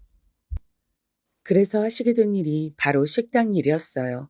중식당에서 각종 주방에 허드렛 일을 하시다 좀 더 체계적인 일로 옮겨가셨는데 그곳은 꽤 오래됐으며 규모가 있는 국밥집이었습니다. 엄마께선 일이 즐겁고 보람되다고 하셨으나 국밥집에서 일을 시작하신 지 5개월 정도가 됐을 때 제가 아버지를 부축해서 모시고 그곳을 가본 적이 있었어요. 한적한 시간대였는데 딱 봐도 주방이 터줏대감처럼 보이는 어떤 분이 엄마를 몹시도 구박하면서 삿대질을 하셨고 힘든 일을 지시하는 광경이 눈에 들어왔습니다. 엄마의 옆 얼굴은 무척 고단해 보였으나 애써 입가엔 희미한 미소를 유지하고 계셨어요. 사실 네 엄마가 무슨 잘못이 있겠냐. 네 엄만 평생에 결백했고 아무 잘못도 없었다. 네 오빠가 건강 이상 문제로 쓰러졌던 것도 면역력이 박살나서 한동안 고생했던 것도 네 엄만 본인의 잘못이라고 하였으나 너도 알잖니. 그게 어떻게 네 엄마 잘못이야. 나의 잘못이지. 네 엄마의 잘못이 딱 하나 있다면 인생이 잘못된 나 같은 사람과 결혼했단 거 그거 하나뿐이야. 저렇게 고생하며 살 여자가 아니었는데 괜히 날 만나서 저렇게 됐어. 아버지, 왜 그런 말씀을 하세요? 그러지 마세요. 이제 우울한 생각 안 하시기로 하셨잖아요. 힘내서 잘 살아볼 생각만 하시겠다고 전에 분명히 저한테 그러셨잖아요. 그러니까 제발 그런 식으로 말씀하지 마세요. 듣는 제 마음이 아플 거란 건 왜 생각 못 해주시는 건데요. 너에게도 정말 미안하다, 우리 딸. 세상에서 가장 귀하게 키워주고만 싶었는데 내가 바랬던 건 그것뿐이었는데 그거 하나가 이렇게 어려웠다니 내가 미안해. 그날은 친정아버지와 서로 눈물을 힘껏 참으며 집으로 돌아갔습니다. 지나가던 사람들이 의문스러운 눈길을 보냈으나 저희 부녀는 그런 것 따위 조금 더 신경 쓰지 않고 서로를 마음속으로 다독이며 집으로 돌아갔어요. 그날 늦은 저녁 하필 그날따라 엄마께서 밝게 웃으시며 식당 일이 정말 할만하다고 말씀을 하셨어요. 김치 양념을 많이 바른다고 해서 능사가 아니더라. 적당히 양을 딱 맞춰야 시원하고 간이 맞는 걸 새로 알았지 뭐니. 여러 가지 많이 배우는 것 같아. 이러다 나중에 각종 요리의 달인이 되는 건 아닌가 몰라. 밝게 웃으며 말씀을 하셨으나 무릎과 정강이해 보이는 새로운 멍자국, 거칠어진 손끝, 무엇보다 웃음으로도 숨겨지지 않는 피곤해서 거뭇하게 된 엄마의 눈가가 자꾸만 제 눈에 들어왔습니다. 그것은 아버지도 마찬가지셨을 거예요. 마치 짠 것처럼 저와 눈이 딱 마주쳤죠. 그러자 저와 아버지는 동시에 슬쩍 웃으며 친정엄마를 향해 잘 되었다고 파이팅하라고 그런 응원이나 건넸습니다. 그러면서 속은 문드러지고 있었죠. 남들은 그저 평범하게 잘만 사는 것 같던데 제가 다른 집들의 속사정까진 알 길이 없었으나 적어도 겉보기엔 다들 저희 가족들보다 안 힘들게 사는 것 같았어요.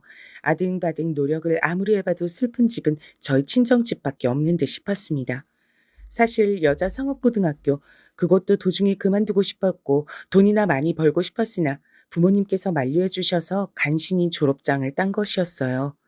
결과적으로 전 고등학교 졸업이라는 최소한으로 필요한 학력이 있었기 때문에 이곳저곳에 이력서를 넣을 수 있었습니다. 시간이 지날수록 그 위력이 실감됐죠. 부모님께서 고등학교 졸업장은 꼭 있어야 한다고 말씀하셨던 게 맞았던 거였죠. 참고로 대학 진학은 깔끔하게 포기한 지 오래였습니다. 오빠가 건강이 너무 안 좋아서 결국 대학교를 도중에 휴학까지 했어야 됐으므로 제가 빨리 직장을 잡는 게 최우선이라고 생각을 진작 했었어요.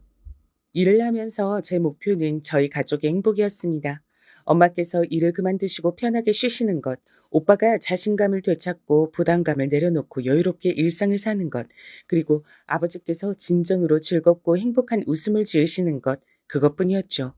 조금은 부당한 대우를 받으며 이를 악물고 버텼던 첫 직장의 시간이 지나고 23살 때 성공적으로 이직을 해서 다닌 직장에서 엉덩이를 딱 붙이고 경력을 쭉 쌓아갔는데요. 유일하게 저와 사적으로 친해진 직장 동료가 어느 날 저와 따로 밥을 먹다가 저에게 꿈이 뭐고 앞으로의 목표가 뭐냐고 물어보길래 가족의 행복이라고 대답했거든요. 그러자 직장 동료가 숟가락을 내려놓더니 눈물을 훔쳤어요. 그렇구나.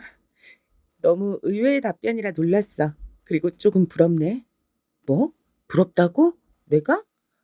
너 지금 그거 나 놀리는 거 아니고 진심으로 하는 소리가 맞아? 당연하지. 내가 널 뭐하러 놀리겠어. 진짜로 부러워서 그래. 난 부모님이 안 계시거든. 교통사고로 내가 중학교 때 두 분 다 돌아가셨어. 친척들이라고 하는 작자들은 죄다 도둑놈 식보들 뿐이었지. 차라리 벼룩에 간을 빼먹지. 어떻게든 챙겨갈 게 있을까 해서 눈만 빛내더라. 그때부터 어른들을 의지하지 않게 됐어. 나에겐 언니가 유일한 내 가족이야. 나보다 4살 많은데 고3 때 자퇴했고 날 위해서 자기 청춘을 다 바쳤어. 우리 자매 어떻게든 이 악물고 번듯하게 잘 살아보자면서 그거 하나만 바라보고 있는 언니는 매일을 버텼지. 그래서 내가 고등학교도 나오고 전문대도 나올 수 있었던 거야. 전혀 몰랐어. 난 네가 여태까지 유복하게 잘 살아온 줄로만 알았어. 왜냐면 넌 결혼을 전제로 만나고 있는 남자친구까지 벌써 있는 입장이잖아.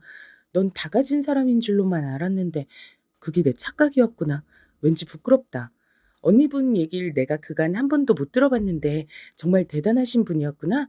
지금도 언니분은 일을 다니고 계셔? 어째서 제가 그 직장 동료와 서로 자라온 환경이 다를 것 같으면서도 이상하게 잘 통하고 편하게 느껴지며 친하게 지내고 싶어졌는지 이제서야 이유를 알 것 같았습니다. 속에 지니고 있는 아픔이란 것이 닮아 있었기 때문이에요. 본능적으로 서로가 그 부분을 남몰래 알아본 걸지도 몰랐죠.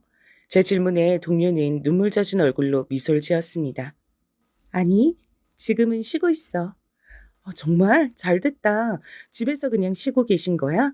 언니분께서 그간 열심히 달려오셨으니 그렇게 휴식 취하며 지내시는 것도 너무 좋지. 그렇게 말해줘서 고마워. 근데 언니는 집이 아니라 다른 곳에서 쉬고 있어. 은은한 미소를 보며 전 직장 동료가 말하는 다른 곳이 어딘지 단박에 알아차렸습니다. 그곳은 하늘나라였던 겁니다. 동료가 취업을 한 뒤로 계속해서 언니분을 향해 제발 쉬어라 했답니다. 그러자 언니분께선 한 달만 더, 일주일만 더 이렇게 차일피일 미루시며 일을 다니시다 드디어 그만두기로 결정 내려셨을 때 정해진 퇴사일자를 불과 사흘 앞두고 출근하시던 길에 의식을 잃고 쓰러지신 뒤 영원히 눈을 뜨지 못하셨답니다. 젊은 청년의 사이는 과로였습니다. 피로 누적으로 세상을 떠난 것이었어요. 동료가 말했습니다. 본인의 언니가 계속해서 돈을 모으고자 했던 건 본인의 결혼 자금을 마련해주고 싶었기 때문이라고요.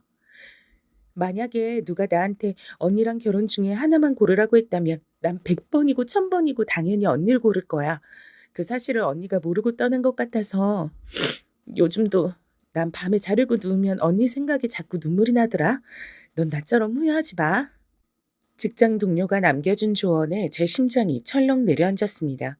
과거에 엄마께서 하시던 3교대 근무가 건강관리엔 쥐약이란 사실을 처음 알았을 때 이후로 처음 느껴보는 심장의 불쾌감이었습니다. 제가 직장 동료와 이런 대화를 나누게 된 건 어쩌면 하늘이 신호를 보내준 거란 생각이 들었어요. 엄마, 당장 일 그만두세요. 그 힘든 식당 일 제발 당장 그만두셨으면 해요. 이만하시면 쉬실 때도 됐잖아요. 갑자기 무슨 소리야. 예전엔 솔직히 힘들 때도 있었는데 이젠 인이 막혀버렸지. 이젠 내가 주방 최고참이야. 내 세상이라서 힘든 것도 없어. 힘든 시절 다 지났어. 이젠 모든 게 정말로 할만해. 엄마가 하시는 말씀 못 믿겠어요. 할만하단 기준이 남들보다 무척이나 관대하신 걸 수도 있잖아요. 이제 돈 한 푼 때문에 벌벌 떨면서 머리 싸매고 걱정하던 그런 땐 지났는데 왜 아직 이렇게나 고생을 하셔야 돼요? 네 오빠 취직한 지 이제 3개월 됐어. 아직이야. 아직은 내가 버텨야 돼. 3개월밖에 안 된 게 아니라 3개월이나 된 거잖아요. 그리고 엄마, 우리 집에 오빠만 있어요? 저는요? 저도 있잖아요. 20살 때부터 계속 직장 생활해온 전 왜 무시하세요? 제가 오빠보다 똑똑하지 않아서 믿음이 안 가세요? 아니야. 그건 절대 아니란다. 내가 왜 우리 소중한 딸을 그렇게 생각하겠니? 절 믿으신다면 제발 일을 쉬셨으면 해요. 엄마의 마음이 뭔진 저도 알아요. 아버지가 일을 못 나가시니까 대신 아버지 목까지 해내시려는 건 역시도 잘 알고 있단 말이에요. 하지만 엄마, 자식으로서 속상한 제 마음도 헤아려 주세요. 엄마가 잘못되시기라도 하면 어쩌나 싶어 걱정되고 늘 마음이 불편해요. 제가 진심으로 호소를 하자 엄마께선 마지못해 일을 그만두기로 하셨습니다. 당장 그만두셨으면 했던 게 본심이었으나 책임감 있게 마무리를 하고 나와야 한다 주장하셔서 결국 2달은 더 근무를 하셨죠. 엄마께서 식당 일을 진짜로 그만두게 되셨던 날 오빠가 저에게 따로 정말 고맙다고 연락을 해왔습니다. 내가 더 잘했어야 했는데 그러지 못해서 네가 나서게 만든 것 같다. 아무튼 고마워. 전 오빠에게 낯간지러운 소리를 다한다며 아무렇지 않게 대꾸했으나 속으론 조금 감동이었어요. 장남의 무게감이란 남달랐던 것 같아요. 아버지의 사고 이후로 오빤 본인이 조금이라도 스스로의 기준에 못 미치거나 실패라면 크게 스트레스를 받았습니다. 어떻게든 본인이 해내야 한다는 압박감을 가지고 있었죠. 바로 그 점 때문에 오빤 결혼이라는 것마저 두려워하며 망설였습니다. 건강 문제 때문에 예상보다 졸업까지 오래 걸렸고 이모저모가 있긴 했으나 결국은 나름 괜찮은 회사에 자리를 잡은 오빠였습니다. 그런 인물이 결혼에 회의적인 게 이상해서 친정부모님께선 슬슬 걱정을 하셨고 제가 나서서 한 번은 대놓고 물어봤었어요. 그랬더니 오빠가 저에게만 속내를 밝히겠다고 하시며 이렇게 대답을 하더군요. 나는 우리 부모님을 최고로 잘 모시고 공경해 줄 여자하고 결혼하고 싶은데 그런 여자가 과연 있을까? 설사 그런 여자 같아서 결혼을 한다고 해도 만약에 속으로 몸이 불편하신 우리 아버지를 욕하거나 귀찮아하면 어떡하지? 마음 여리신 엄마 머리 꼭대기에 서려고 하면 그건 또 어떡하고. 가장 걱정되는 건 내가 꾸린 가정을 더 중요시하게 될지도 모르는 내 자신의 변화야. 그게 너무 끔찍하다. 그런 불효는 저지르고 싶질 않아. 듣는 것만으로도 왠지 숨이 턱 막힐 것 같았어요. 얼마나 많은 고뇌를 하며 살고 있는 것인지 저도 고군분투하며 살아왔다고 생각했지만 오빠에 비하면 못 미치는 듯 했습니다. 그리고 무엇보다 오빤 저를 먼저 결혼시키고 싶다고 했어요. 제가 어떤 놈하고 결혼하게 될지 모르니까 우선은 결혼 자금을 일정 수준으로 마련해 놓는 게 필수인 것 같다고 본인은 그렇게 생각한다 그랬습니다. 제가 결혼해서 안정적으로 행복하게 잘 사는 것까지 봐야 본인의 결혼 문제를 진지하게 그때 가서 고려해 보겠다고 하는 말에 제가 두 손 두 발을 다 들었죠. 왜 우리 집엔 자꾸 우울하고 힘든 일들만 일어날까 생각하던 때도 있었는데 그럼에도 우리 네 식구는 서로를 항상 생각하는 마음만은 변치 않았구나. 어쩌면 그 어떤 집보다도 축복을 받은 걸 수도 있겠어. 이런 식으로 생각하니까 갑자기 마음이 따뜻해지고 내 인생을 행복하게 개척해 나갈 수 있을 거란 자신감이 생기네. 새삼 가족의 존재가 소중했습니다. 아버지께선 달을 절긴 하셨고 30분 이상을 연속해서 걷는 건 무리였으나 어쨌든 대단한 재활을 거친 끝에 휠체어 없이도 당신께서 스스로 움직일 수 있게 되신 상태였습니다. 천천히 일어난 변화는 기적 같았죠. 포기하지 않으신 아버지께서도 세상 감사한 마음이 들었던 것 같아요. 한결같이 엄마를 향해 고마움과 미안함을 동시에 표현해 오신 아버지께서 계셨기에 엄마 또한 힘든 걸 힘들다 하지 않으시며 굳건히 버티고 일을 하셨던 게 분명했고요. 제가 직장 동료의 조언을 듣자마자 엄마께 식당 일을 그만두라고 강하게 말씀을 드렸던 것, 그것은 가히 신의 한 수로 밝혀졌답니다. 일을 완전히 그만두시고 난 뒤에 받아보셨던 건강검진에서 큰 이상이 발견됐기 때문입니다. 만약 계속 일을 하고 계셨다면 혈관이 막혀 크게 잘못되실 수 있었어요. 그런데다가 초기 암 환자이시기도 했습니다. 무사히 조치를 취해서 엄마께서 나으실 수 있었던 것에 온 가족이 가슴을 쓸어내렸죠. 치료를 다 받으신 뒤 엄마께선 자꾸만 뭘 하려고 드셨어요. 일을 안 하니까 어색하다고 하셨습니다. 그냥 편하게 쉬면 좀이라도 쑤셔요. 아버지랑 규칙적으로 산책 다니는 코스라도 만들면서 지내세요. 아니, 사실은 그게 아니고 쉬면 불편해서 그래. 그 말씀에 눈물이 핑 돌았습니다. 이런 면에서 오빠와 엄마 두 사람이 닮아 있었어요. 왜 불안해요? 자식들이 둘 다 직장 다니는데 뭐가 불안하세요? 그래도 아직 물가에 내놓은 자식들 같아. 둘 다 결혼을 아직 안 했으니까 그런가? 마음 같아선 둘 다 얼른 결혼을 했으면 싶지만 욕심은 안 부리련다. 뭐든지 욕심이 과하면 안 되니까. 그리고 나나 네 아버지가 너희들 결혼에 걸림돌이 될까 봐 미안하고 민망해. 걸림돌이라니 말도 안 되는 소리였습니다. 오빠가 제가 먼저 결혼하기 전까진 절대 결혼 안 한다고 한 걸 부모님도 아셨어요. 직장 동료가 자기 언니와 결혼 중에 자기를 고른다는 말처럼 전 우리 가족과 결혼이란 선택지가 있다면 무조건 전자였죠. 특히나 부모님을 낮잡아 보는 남자라면 차라리 안 만나는 게 낫고요. 그래서 결혼이 간절하지 않았고 다만 부모님께서 자식이 결혼하는 모습을 보고 싶어 하시는 게 마음에 걸렸죠. 그런데 저의 조건을 비웃지 않으며 저와 결혼하고 싶어 하는 남자가 생길 줄은 몰랐습니다. 건너 건너 지인을 통해 처음 인사를 나누게 됐을 때까지만 해도 설마 결혼하게 될 거라고는 상상을 못했어요. 남편은 객관적인 조건이란 것에서 하나부터 열까지 다 절 월등하게 앞서는 사람이었거든요. 그래서 결혼은 무슨 연애 이응자도 머릿속에 안 그려봤건만 인생이란 건 알 수 없었습니다. 남편은 인상도 그렇지만 매사에 무미건조했고 세상사의 뭔가 관심도 없어 보였어요. 따로 좋아하는 건 축구 보는 거, 축구 게임하는 거 두 가지뿐인 듯 했고요. 이런 남자가 저와 결혼을 원한 것에 배경이 있었다는 것을 알게 된 건 결혼 이후였습니다. 어쩌다 보니 번갯불에 콩 구워 먹듯이 하게 된 결혼이라 이전엔 이유를 알 길 없었어요. 참고로 결혼 얘기에 부모님께선 반색하셨고 제가 결혼하면서 딱히 돈 크게 안 들어갈 것 같다니까 오빠가 화들짝 놀랬죠. 결혼이 금방 진행됐습니다. 전 이전에 남편이 만났던 여자가 있었는데 결혼 직전까지 갔다가 파혼했더라고요. 남편 여동생, 즉 저의 시누이가 그 이유를 제멋대로 나불거렸습니다. 그 언니는 싸가지가 바가지였어요. 아주 약간 사는 집 딸내미였거든요. 그래봤자 원래 부자는 아니고 벼락 부자? 졸부 주제에 고상한 척은 얼마나 하던지. 그분 성격이 별로라서 파혼까지 갔던 건가요? 말도 마세요. 신혼집 매매 아니고 전세로 구했다고 지랄지랄. 30평대 아니고 20평대라고 지랄지랄. 예식장이 호텔이 아니라고 지랄지랄. 결정적으로 혼인신고 안 하고 살다가 애 생기면 그때 혼인신고할 거고 수 틀리면 이혼하겠다 그래서 그 지랄지랄만큼은 못 참은 우리 엄마가 난리 나신 거죠. 그 언니한테 세게 한마디 했다가 그거 갖고 또 그 집안 식구들이 눈 뒤집고 시끄럽게 돼서 하여간 그러다가 파혼했던 거예요. 과정이 그러했으니 파혼하기 전에 감정은 식어 있었고 남편은 그 여자에게 질릴 대로 질린 상태였다고 합니다. 그런데 절 보자마자 이 여자다 싶어 바로 결혼까지 해버린 것이었죠. 전 남편이 그 여자와 살려고 준비했던 신혼집에 들어와 살고 있던 거고요. 당연하게도 시댁은 친정보다 형편이 넉넉했는데요. 시부모님께서 이혼하셨고 시어머니 혼자 남편과 시누이를 키우셨기 때문에 시아버지께선 안 계셨습니다.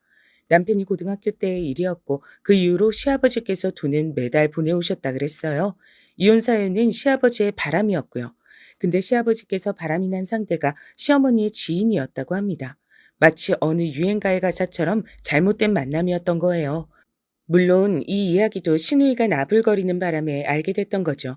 시어머니께선 경직된 가풍 속에서 자라셨던 분이기 때문에 배우자에게 외면받고 이혼까지 당했다는 사실을 무척 수치스럽게 여기셨고 실제로 당신의 친정 식구들에게 거센 질타를 받으신 뒤 충격에 빠져 한동안 병원 신세를 지신 적도 있다 그랬어요. 남편은 본인의 모친을 무척 불쌍하게 생각하는 듯 했습니다. 일명 마마보이 기질이 있는 듯 싶었네요. 나는 네가 없이 사는 집안이라 오히려 고분고분해 보이고 좋더라. 거만한 거, 거드름 피우는 거 딱 질색이야. 시어머니께서는 노골적으로 절 며느리로 들이신 이유를 말씀해 주셨습니다. 제가 남편과 파혼했던 그 여자와 다르게 배경이 허접해서 고분고분하고 순전적이고 찍소리 안 할 것 같다는 게 이유였죠. 참고로 시어머니께선 꾸준히 점집을 다니셨는데 거기서 남편이 반드시 그 해에 결혼해야 한다는 소리를 했다고 합니다. 그래서 파혼 이후에 저와 얼른 결혼시키셨던 거예요. 점집에 갖다 바친 돈이면 외제차 한 대는 기본으로 뽑는다는 시누이의 얘기에 제가 기절할 뻔했습니다. 한두 푼 벌고 모으는 거 너무나도 힘들고 간절하게 해온 저였기에 그런 식으로 거액을 쓰는 건 상상도 안 됐어요. 이런저런 남편은 신기했죠. 본인과 너무 다른 사람이 저였으니까요. 제가 살아온 궤적을 남편은 신기했으며 제 얘기에 흥미를 많이 보였습니다. 그래서 제가 남편에게 제 친정 얘기를 자주 해줬어요. 아버지의 사고 이전부터 저희 친정 식구가 살아온 얘기들을 말입니다. 하지만 남편에게만 얘기했을 뿐인데 설마 그걸 시어머니와 시누이가 모두 알고 있을 줄은 몰랐어요. 어느 날 호출을 받고 시댁에 가서 마늘을 다 까놓으라기에 힘겹게 까고 있는데 시누이가 오더니 그러더라고요. 독한 마늘 같은 인생이 새언니 인생 아니겠어요? 오빠한테 새언니네 얘기 들어보니까 마늘처럼 촌스럽고 눈물이 나는 인생이었더라고요. 구질구질하게 사는 사람들을 조명하는 다큐멘터리를 길게 한 편 본 것 같았어요. 머리가 띵해졌습니다. 제가 지나온 것들이 전부 그들에겐 흥미거리 정도에 지나지 않았어요. 시누이는 머리가 꽃밭이라 말을 이렇게 한다고 쳐도 옆에서 피식 웃는 시어머니는 뭐란 말입니까? 과연 결혼해서 행복한 것일지 스스로 의문이었습니다. 후다닥 해치워버린 저의 결혼, 뒤늦게 친정 부모님께선 걱정이 되셨는지 제가 잘 지내는지 너무 궁금해하셔서 괜찮다는 말씀을 자주 드려야 했어요. 엄마께선 이제야 서서히 마음이 놓인다고 하셨죠. 제가 결혼해서 잘 사는 모습을 확인하자 만성 불안이 가시는 듯하다 그러셨습니다. 근데 제가 어떻게 결혼 생활이 안 행복하다고 하겠어요? 무조건 만족스럽다고 거짓 웃음을 지어냈죠. 저를 철저히 깔보시는 시어머니, 저를 막대하는 시누이, 매사에 건조한 태도의 남편. 솔직히 행복하지 않았으나 가짜로 웃었습니다.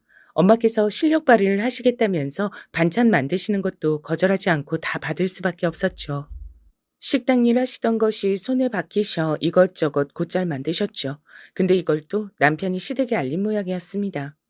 새언니, 집에 맨날 반찬 많다면서요? 좀 나눠주시면 안 돼요? 저희 엄마가 국하고 죽은 솜씨가 좋은데 나머진 보통이셔서 반찬을 가끔 사 먹는 편이거든요. 새언니가 반찬 좀 갖다 주시면 좋을 것 같네요. 괜히 남편이 얄밉게 느껴졌으나 이왕 친정엄마께서 정성껏 만드신 것들을 가장 신선할 때 다 먹으면 좋을 것 같아 시댁에 나눠줬습니다. 그랬더니 시어머니께서 맛을 보고 만족을 하셨어요. 아이고야, 역시 식당 출신은 다르시네. 구르고 구른 보람이 있으시겠어. 근데 꼭 말씀을 그런 식으로 하셔야 하나 싶어 기분이 나빠졌으나 못 들은 척을 택했습니다. 이 평화를 깨고 싶진 않았거든요. 이걸 평화라고 불러도 되는진 모르겠지만 말이죠. 그러다가 엄마께서 저 입맛 없을 때 먹으라고 물김치 해주셨어요. 밥하고 먹어도 소면을 삶아 먹어도 맛있는 물김치였죠. 이건 시댁과 나누고 싶지 않아서 저희끼리 조용히 먹자고 분명 제가 그랬었는데 남편이 또 시댁에 말했습니다. 시누이가 물김치 먹고 싶다고 하도 노래를 불러서 별 수 없이 작은 통이 나눠줬고요. 남편에게 대체 왜 말했냐 했더니 자긴 별 생각 없이 굴었을 뿐이지 일부러 그런 건 아니라는 궤변을 늘어놓더군요. 기가 막혔네요. 시어머니께서 다른 반찬보다 김치를 더 잘하시네 하며 엄마의 솜씨를 높여주신 것, 그거 하나만큼은 왠지 뿌듯했어요. 하지만 이건 알고 보니까 좋지 않은 징조였습니다. 몇 주 후에 시어머니께서 대뜸 김장 얘기를 꺼내신 겁니다. 김장 하신다니? 하시겠지? 그때 우리 먹을 것도 좀 해주셨으면 좋겠는데 넉넉하게 값은 챙겨드릴 테니까 그건 걱정하실 필요가 없고. 그렇게까지 콕 찍어서 김장 얘기, 돈 얘기를 하시니까 어쩔 수 없이 친정엄마께 이러이러한 요청을 받았다고 전달은 해드려봤어요. 그랬더니 엄마께서 아주 흔쾌하게 수락을 하시는 거예요. 제 시댁에 당신께서 도움이 된다면 그것으로 즐겁다고 하셨습니다. 가슴이 뭉클해졌고 역시 엄마가 최고란 생각이 들었어요. 그러고 나서 김장철이 다가오기 시작할 때였습니다. 시어머니께서 저에게 봉투를 내미셨죠. 김장값이라고 하셨습니다. 후불 아니고 선불로 챙기는 것 봐. 내가 이렇게 센스가 넘치는 사람이란다. 김장은 더도 말고 덜도 말고 100포기 정도만 부탁할게. 네? 100포기요? 어머님하고 아가씨하고 입이 두 갠데 100포기라뇨? 그렇게나 많이 해요? 쟁여놔야 되고 여기저기 갖다 줄 곳도 많아. 이왕지사 김장하는 김에 100포기 하면 되잖아. 뭐가 그렇게 어렵대니? 아니, 친정엄마 혼자 사시는 거고 기껏해야 제가 같이 할 텐데 어떻게 100포기나 할 수 있겠어요? 왜 안 돼? 식당 출신이신데 뭐가 불가능해? 어이가 없어 일당 봉투 안을 슬쩍 봤는데 제가 바로 고개를 갸웃했습니다. 금액이 단박에 가늠이 됐거든요. 놀라서 저도 모르게 지폐를 꺼내봤고 30만 원이란 걸 확인했습니다. 어머니, 김장 100포기 받고 싶으시다면서 30만 원이요? 설마 이게 전부예요? 참나, 설마 돈을 더 달라는 거야? 양심이 있어야지. 양심이라뇨. 어머님께서 100포기 하라고 말씀만 안 하셨어도 전 이 금액 가지고 뭐라고 말씀드리지 않았을 거예요. 하자 있는 집안 주제에 언감생신 우리 집안하고 사돈 맺었으면 두고두고 그쪽이 이등인데 뭘 그렇게 따져? 어머님, 말씀이 지나치십니다. 얘 좀 봐라. 너 슬슬 싸가지가 없어지려 하는구나. 난 그런 거 딱 질색이니까 고분고분하게 굴어 착하게. 말이 안 통하더라고요. 속이 부글부글 끓었고 전 그날 밤 남편에게 시어머니와 있었던 일을 전해줬어요. 그랬더니 남편이 보인 반응이 가관이었습니다. 우리 엄마 욕하지 마. 마마보이라고 진작 느끼고 있긴 했지만 너무 실망스러웠어요. 저한테 또 하던 말이 친정엄마께선 100포기를 공짜로도 해주고 싶어 하실지 모를 일인데 왜 제가 멋대로 혼자 미리 짜증을 내고 있냐며 저보고 성질이 더럽다 그랬습니다. 당신은 나를 존중하긴 해? 자기 처가에 대한 존중이란 게 있기나 해? 이상한 소리를 하네. 존중은 내가 하는 게 아니라 받는 입장이지. 제발 피곤하게 굴지 마라. 제발 조용히 살자. 오만한 남편의 발언에 충격을 받았습니다. 그러면서 절 향해 보여주던 그 눈빛은 그래봤자 네가 어쩔 건데 하는 기색이었어요. 시어머니와 마찬가지로 남편 역시 자기네들 쪽이 월등하고 우세하니까 전 발표도 꿈틀하면 안 되는 지렁이로 치부했던 것입니다. 밤새 열받아서 잠이 안 왔어요. 이틀 고민하던 전 다이소에 가서 5천 원 주고 김치통 하나 샀습니다. 그거 들고 시댁으로 갔어요. 어머님, 미리 김치 맛 좀 보셨으면 해서 가지고 왔어요. 아주 잘 됐거든요. 그래? 역시 식당 출신이라 빠릿빠릿하신가 보네. 구르고 구른 사람은 역시나 달라. 맛보기 김치까지 준비하다니. 시종 기질이 다분하시구나. 너무 마음에 들어. 시어머니께서 즐거이 콧노래를 부르시며 제가 식탁에 올려놓은 김치통을 열어보셨죠. 그리고 그 안에 든 길에서 주운 커다란 돌 2개와 제 도장이 찍힌 이혼 서류를 보시곤 말문이 턱 막히셨습니다. 잠시 후 분노의 비명을 시어머니께서 내지르신 탓에 방에서 자고 있던 시누이가 비몽사몽해서 나와봤고 이혼 서류를 확인한 뒤에 놀라서 함께 비명을 지르더군요. 그 모습을 보며 전 뿌듯하게 신발장으로 향했어요. 역시나 이혼을 당하신 것에 트라우마, 콤플렉스가 있던 시어머니께선 이혼에 저토록 충격을 받으실 줄 알았습니다. 예상대로인 것에 웃음이 나왔네요. 이혼? 이혼만은 안 돼. 네가 뭔데 건방지게 내 아들하고 이혼을 하겠단 거야? 감히? 저한테 하신 짓 보면 충분히 이혼 사유가 될 것 같던데요. 그러니까 그냥 깔끔하게 이혼하는 쪽이 서로에게 편할 것 같습니다. 소송으로 가면 너무 구질구질하잖아요. 시어머니께선 제가 괘씸해서 미치려고 하셨고 시누이가 저한테 당장 잘못을 사과하라며 소리를 질러댔습니다. 상대할 가치조차 없었죠. 제가 이혼 서류에 도장을 찍어서 준비했던 것을 알게 된 남편은 저에게 단호하게 말했습니다. 잠깐 흥분해서 판단력이 흐려진 모양인데 머리 식히고 정신 차려. 당신 같은 여자가 어떻게 나 같은 남자와 먼저 이혼을 하겠다 그래? 정신이 완전히 나간 거지. 진짜로 정신이 나간 건 남편 쪽으로 보였습니다. 저는 일부러 남편의 말에 어느 정도 수긍을 하는 척해서 방심을 시킨 뒤 이튿날 용달을 불러 제 짐을 몽땅 신혼집에서 뺐습니다. 이혼을 결심한 것, 신혼집을 나온 것, 전부 친정 식구들 앞에서 고백하게 됐죠. 섣불리 결혼을 해서 이런 상황을 만든 것이 부끄럽다고 진심을 다해 말했습니다. 그러자 부모님과 오빠 모두가 눈물을 글썽이며 고개를 저었어요. 아니야, 우리 딸 미안해하지 마. 넌 늘 잘해왔고 잘못한 건 없었어. 지금도 마찬가지야. 이제 내가 변할 때가 온 것 같구나. 더 이상 자식들의 결혼 문제로 일이 일비하지 않으련다. 너희들은 살고 싶은 인생 마음껏 살아. 부모 눈치 보지 말고 부모 우선시하지 말고 너희가 진짜 주인공인 인생들을 살아라. 엄마께서 그렇게 말씀하셨을 때 아버지께서 웃으며 고개를 끄덕여 주셨고 저와 오빤 서로 마주보며 앞으로 각자 더 열심히 살겠다고 다짐했습니다. 제가 뒤도 안 돌아보고 떠나버린 것에 남편은 거품을 물었었죠. 도대체 왜 본인이 저 같은 여자한테 버림받아야 하냐고 하면서 자존심에 큰 상처를 입은 모양이었어요. 시어머니께선 눈이 돌아서 저희 친정을 향해 저주까지 날리셨습니다. 이 지옥 절대 안 잊을 거야. 네 집안 식구들은 다 망할 거고 넌 2번 다시 결혼도 못하고 처녀 귀신으로 죽을 거야. 정말 제정신이 아닌 분이셨습니다. 이혼하길 정말 잘했다 싶더라고요. 그분의 저주는 하나도 안 통했어요. 제 직장 동료 있잖아요. 그 직장 동료의 남편이 본인의 오랜 지인을 저에게 소개시켜줬는데 인연을 만나보고 너무 좋아서 결혼했습니다. 지금의 제 남편이죠. 시댁 식구들도 전부 다 잔잔한 호수 같은 사람들이에요. 어디든지 다 같이 가면 꼭 친정 아버지부터 배려해주는 사람들입니다. 제 친정 식구들을 최우선으로 존중해주는 고마운 존재들이라서 저도 자연스럽게 시댁에 헌신적인 사람이 됐네요. 전 남편 그놈은 재혼을 했다가 1년도 못 채우고 이혼했다 들었습니다. 그럴 줄 알았어요. 시누이였던 걔는 이날 이때까지 결혼 못했고 놀라운 건 취업도 못해서 아르바이트를